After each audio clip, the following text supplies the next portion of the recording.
Capítulo 19. Localicé el candado oculto bajo algunas hierbas. No sabía en qué momento lo habría vuelto a tapar mi hermano. Metí la mano entre tallos húmedos e introduje la llave en la cerradura. Nada más girarla. El candado se abrió con facilidad. Tiré del asa de la trampilla, arrancando plantas que quedaron colgando con las raíces al aire. La apertura produjo el chirrido de bisagras y posterior impacto metálico que tan asociado tenía a las idas y venidas de mi hermano al taller. Me asomé al túnel por primera vez, desde la noche en que, siendo un niño pequeño, vi cómo mi hermano emergía de la tierra. El particular olor me transportó de inmediato a aquel momento de mi infancia en que empezaron las mentiras sobre lo que había abajo, sobre las bombas, los cables, las tuberías, las raíces y las lombrices. Iluminé la oscuridad con la linterna y se reveló la hilera de asas metálicas ancladas a la tierra que servían de escalones. Un eco de lo leído en el diario me llevó a pensar en ellos como en la escalera de una enorme litera. Me adentré en el túnel hasta que apoyé los pies en el primer escalón, igual que llegué a hacer aquella primera noche, antes de que el abuelo lograra quitarme la idea de la cabeza mencionando al hombre grillo. Esta vez no había nadie para detenerme ni contarme mentiras que me alejaran de la realidad. El mango de la linterna en mi mano golpeó contra cada escalón que fui bajando. Una babosa naranja se deslizaba por el borde de uno de ellos. Tras el último, salté al suelo. La libreta estuvo a punto de soltarse del elástico de mi pantalón. Volví a ajustarla. El túnel horadado en la tierra avanzaba en la única dirección. Lo seguí con la linterna, envuelto por el intenso olor a humedad subterránea. Paredes oscuras marcaron mi recorrido por el pasadizo. Giré a la izquierda, a la derecha y otra vez a la izquierda, sin darme tiempo de pensar ni arrepentirme. Después del último giro, la luz de la linterna iluminó el pasillo más largo. Y por primera vez, algo diferente a tierra. No supe distinguir de qué se trataba hasta que me encontré muy cerca y descubrí que era ropa colgada en perchas, en un armario. Aunque el diario mencionaba un armario por el que se podía escapar, creí que se trataba de alguna enrevesada metáfora de quien escribía. La descripción adquirió, sin embargo, un sentido literal. Frente a mí tenía un armario que conectaba con la trampilla que salía al mundo exterior. En ese momento imaginé que todas las palabras del diario describían un mundo literal, y el miedo me encogió el estómago al pensar en una mujer hecha de sábanas que se acercaba a mí por los recodos del pasadizo. El haz de luz de la linterna empezó a temblar, como mi mano. Olí las perchas deslizarse por la barra. Era yo mismo quien las empujaba con el cuerpo al adentrarme en el armario entre la ropa. El tacto de las prendas en la piel me provocó un escalofrío. Olían al mismo suavizante de la funda de mi almohada, allá arriba, como si todos perteneciéramos al mismo hogar. Entonces quedé inmóvil, porque había escuchado un gemido. Frente a mí flotaron de pronto un montón de líneas luminosas. En algún lugar se había encendido una luz que se filtraba por unas rendijas que daban forma a una puerta doble en el armario. Escuché unos murmullos, como una psicofonía subterránea, y tuve que taparme la boca para no gritar. ¿Por qué enciendes?, dijo la voz de un hombre. Ha bajado tu hijo, dijo la voz de una mujer. ¿A estas horas?, dijo el hombre. Es tarde ya. Las voces de ambos sonaban adormiladas, pero en mi mente atronaron con la intensidad de una certeza. Eran las voces de los señores del diario. El señor, la señora. He escuchado las perchas, dijo la señora, y mira la linterna. Moví los ojos hacia el resplandor que brillaba junto a mi cara.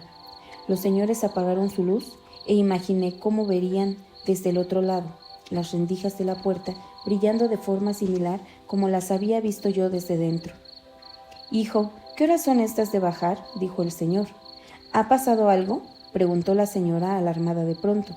¿Estáis todos bien? Oí que bajaba de la cama. Sus pasos se acercaron al armario. No supe qué hacer ni qué contestar. Me sentí incapaz de moverme. Creí que podía hacerme pis encima. Bloqueado como estaba, tan solo se me ocurrió deslizar el pulgar sobre el interruptor de la linterna, apagarla para refugiarme en la oscuridad del armario y del túnel. como si eso me ayudara a desaparecer. Los pasos se detuvieron de golpe. La señora ahogó un grito. Debió de percibir que toda la situación era demasiado extraña, demasiado diferente a cualquier otra entrada de mi hermano. «No es él», susurró. Los muelles rechinaron cuando la otra persona bajó de la cama. Unos talones se clavaron en el suelo. La voz de la señora se transformó en un lamento. «¿Nos han encontrado?» El señor siseó y pidió tranquilidad. «Hijo, contesta», ordenó. «¿Eres tú?» A la señora se le escapó un sollozo. Yo seguía petrificado, tapándome la boca con las manos entre un montón de ropa colgada. Toda la seguridad con la que había bajado por la trampilla, cuando aún era posible que lo contaba el diario, fuera tan solo ficción, se había desvanecido al escuchar esas voces tan reales, tan humanas. «Hijo, por favor, estás asustando a tu madre», dijo el señor al otro lado del armario. «Nos han encontrado», repitió ella temerosa. «Hay que encender la luz». La habitación volvió a iluminarse. Si me inclinaba hacia adelante, podría espiar entre las rendijas, pero mis articulaciones no respondían. Unos pasos decididos vinieron al armario. Las puertas se abrieron de golpe. Del susto se me cayó la linterna al suelo. La señora gritó en el momento en que distinguió allí dentro una silueta que le resultaría desconocida, pero el señor descolgó perchas a puñados, arrojando las prendas al suelo, ansioso por descubrirme. Un rostro apareció frente a mí. Se le abrieron mucho los ojos, también la boca. «Eres tú», dijo. Me impactó el extraño relieve de su piel quemada. Tenía un pliegue de carne en el que la barba crecía como una cicatriz de pelo. Detrás de él, la señora, que se había sentado a los pies de la cama, irguió la espalda y se levantó despacio. Otra cara desfigurada por quemaduras me miraba con asombro. La palidez en ambos rostros, más extrema que la mía, resultaba sobrecogedora, como si no se correspondiera con cuerpos vivos. Ella se llevó una mano al corazón y la otra a la boca. «No puede ser», susurró entre los dedos. Su nariz silbó durante una entrecortada toma de aire y pensé en los pitidos nasales que describía el diario. Todo lo que contaba la libreta era verdad, todo iba a ser verdad. El señor me preguntó si estaba solo. Asentí. Fue el primer movimiento que realicé tras haberme convertido en piedra. «¿Y tu se corrigió antes de seguir. «¿Tu hermano?» Moví la cabeza a un lado y a otro negando su presencia. «¿Pero ha pasado algo?» A eso no supe qué contestar. Había pasado de todo. Ellos intercambiaron miradas tan perplejas como sería la mía. «No me lo puedo creer», dijo la señora, a sus ojos a punto de llorar. «¿Qué mayor estás?» El señor chistó. «No sabemos lo que sabe», susurró, instándola a callar. Después me miró a mí. «¿Por qué estás aquí? ¿Por qué tú solo? Entra, anda, no te quedes ahí». La señora me invitó a avanzar extendiendo una mano con la que no llegó a tocarme. «Venga, ven, no tengas miedo, somos tus...» El señor golpeó el índice contra los labios pidiendo silencio. Ella sorbió saliva luchando por permanecer callada.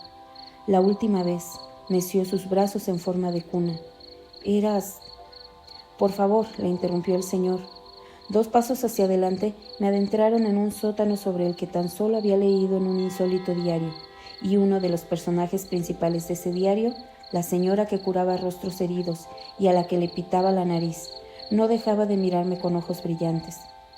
La estancia tenía una puerta metálica, una cama, una lavadora, 2 mesillas con lámparas, una de ellas encendida.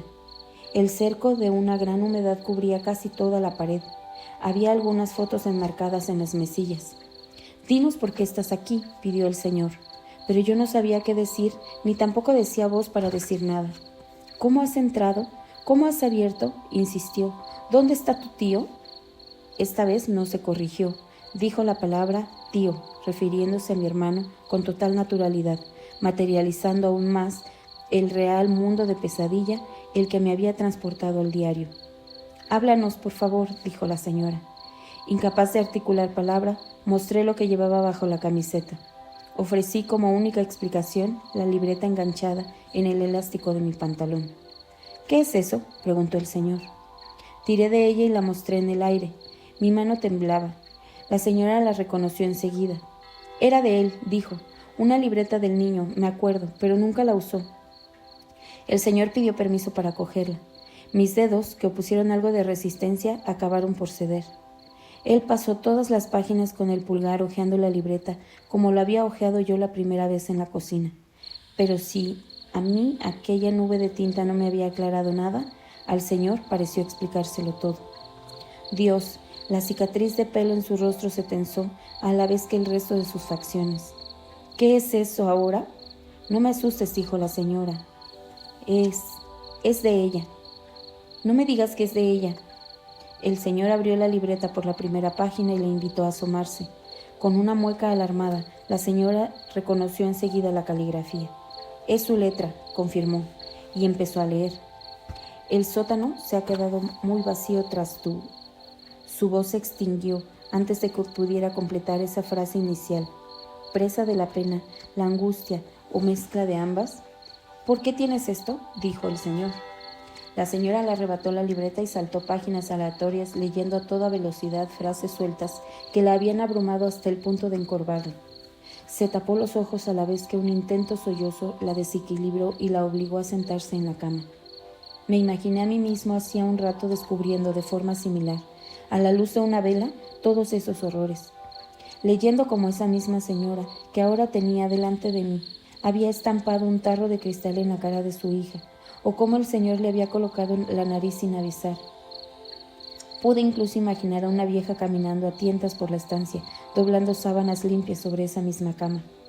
¿De dónde has sacado esto?, preguntó el señor. Tragué saliva y logré despegar mi garganta encogida. En casa, respondí. Apareció en casa, después de la máscara. Tu voz. La señora levantó la mirada del diario con los ojos muy abiertos. Es igual. ¿Cómo que apareció en casa? El señor elevó el tono. No me gustaba que un desconocido me hablara de esa manera, regañándome. Tampoco me había gustado que chistara y mandara callar tantas veces a la señora. Delante de mi cara, queriendo ocultar mi información, tratándome sin conocerme como a un niño al que no se le cuentan las cosas. La señora abrió la última página. Me van a dejar salir esta noche, leyó. ¿Quién dice eso?, preguntó el señor. Ella, tu hija, lo pone aquí. Repasó inquieta la página completa. Su voz era cada vez más aguda. Lo cuenta todo. Acabó la frase con un bufido y una mano en la cara enfrentada a un desastre. ¿Y quién lo ha leído?, me preguntó el señor a mí, a punto de quitarme. ¿Lo ha leído tu tío? Tampoco me gustaba que el señor siguiera llamando tío a mi hermano. Lo he leído yo. Y mi hermano también, sí, respondí. El hombre se agarró la nuca como si hubiera recibido la peor de las noticias. La señora se tapó toda la cara con las manos. Sollozó en ellas. Unos golpes repentinos nos alarmaron a todos. Se repitieron. Eran golpes contra la puerta metálica de la habitación. Alguien llamaba desde el otro lado.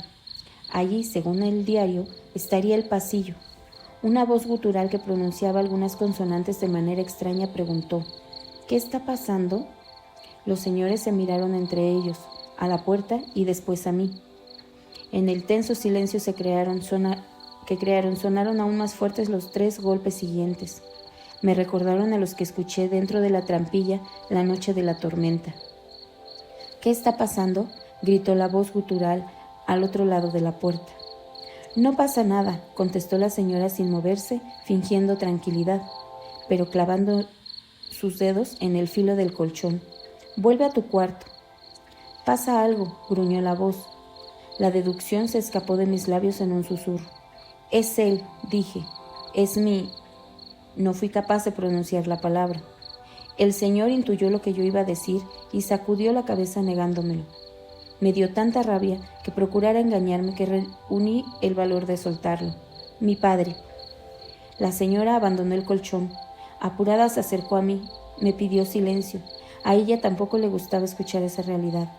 Señalé la libreta. Lo he leído todo, susurré. Lo sé todo. Más golpes se arreciaron desde el pasillo. ¡Para!, gritó el señor a la puerta. ¡Para! La entonación me recordó exactamente a la voz subterránea que había gritado «Baja» la noche de la tormenta, en que pensé que era el hombre grillo quien me pedía eso, implorándome vivir bajo tierra, pero que no habría sido más que el señor regañando a su hijo para que bajara de la trampilla. Los golpes desde el pasillo cesaron, pero se produjo otro sonido, un olfateo. Una nariz olisqueaba como si fuera un animal pegada al marco de la puerta. «Huele a gaviotas», dijo la voz. Pronunció la B como una F. La señora miró una camiseta y mi pantalón corto mojado del acantilado. Di un paso atrás como si alejar de la puerta la ropa manchada fuera a servir de algo. «Hay alguien aquí», dijo la nariz que olfateaba. «No hay nadie, tranquilo», respondió la señora. «No está pasando nada». Me mostró una mano abierta para que no moviera ni hablara. La presencia externa dio un golpe, y uno más, y otro, hasta convertirlos en un redoble continuo contra la puerta. «Hay alguien ahí», gritó la voz. «Huele a acantilado». A los golpes se sumaron gimoteos como los de berrinche infantil, similares a los que describía la autora del diario cuando era ella quien los escuchaba, refugiada dentro del baño. Entendía aún mejor el miedo que debió sentir. El llanto fue creciendo en intensidad, cada vez más escandaloso, hasta que cesó de pronto. Tras un silencio, la voz habló con repentina claridad. «Es la niña», dijo con un gruñido y el sonido de una risita. «Ha venido por mí. Vamos a tener un hijo». Recordé el poema en el diario y a la niña hecha de arcilla. La señora se llevó las manos al pecho. «Perdónalo», me dijo. «A veces no sabe lo que dice». Tan superada como avergonzada, corrió a la puerta y abrió una rendija. «Shh, shh, tranquilo, no pasa nada», dijo al pasillo. «Ahora mismo salgo, espérame en tu cama». La mujer trató de empujar la puerta, pero se le escapó de las manos y se abrió por completo con el sonido de un fuerte impacto que acabó por derribarla. Una inmensa corporalidad se coló en la habitación. Su rostro quemado, con la boca partida, me observó desde las alturas, justo antes de abalanzarse sobre mí. El Señor impidió que me embistiera, interponiéndose entre nosotros con gritos de advertencia. A empujones contuvo a la presencia animal que trataba de agarrarme con las manos enormes. «¿Y la niña?», me preguntó con un gruñido. «¿Traes a la niña? Yo la encontré». «Tranquilo», le dijo el Señor, «tranquilízate». La señora nos alcanzó. «Él no es así», se dirigió a mí. «Él nunca es así. Perdónalo». Siseó en su oído, tratando de calmarlo al tiempo que el Señor lo inmovilizaba. Ella le acarició la mejilla con cariño, pero solo podía pensar en la bestia que describía el diario. Me separé de ellos, dando pasos atrás que me llevaran de vuelta al armario. Pisé perchas y prendas en el suelo.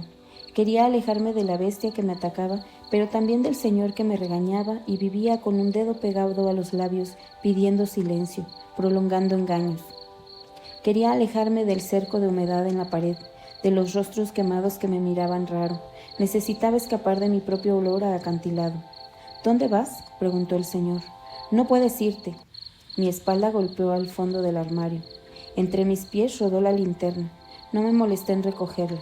«No te vayas», gritó el Señor, que no podía soltarse del forcejeo con su hijo.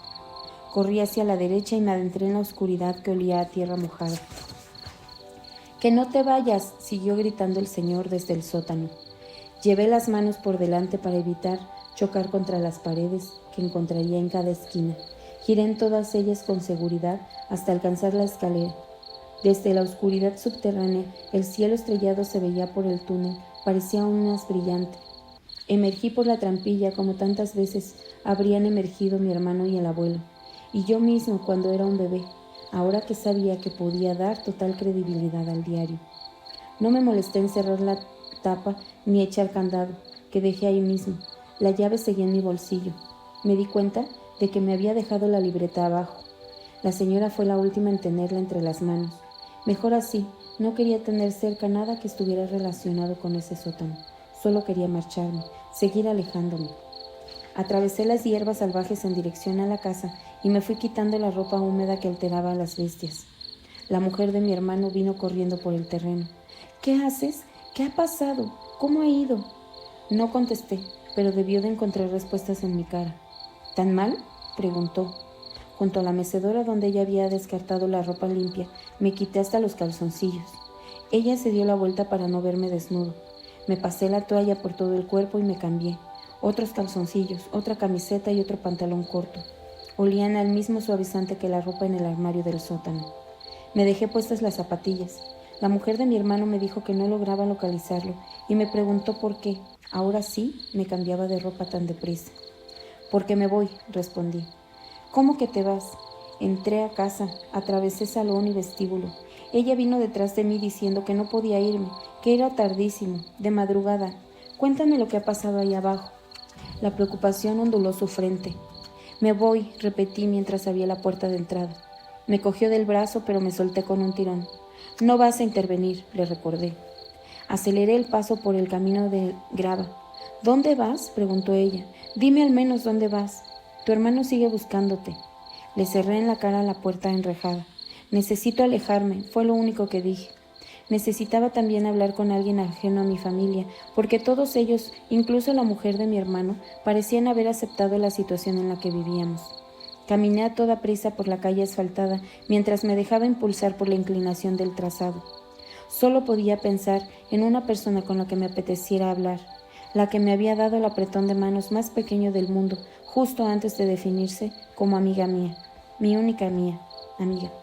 Lamenté haberle echado del terreno como hice esa misma tarde, gritando el nombre de mi hermano para asustarla.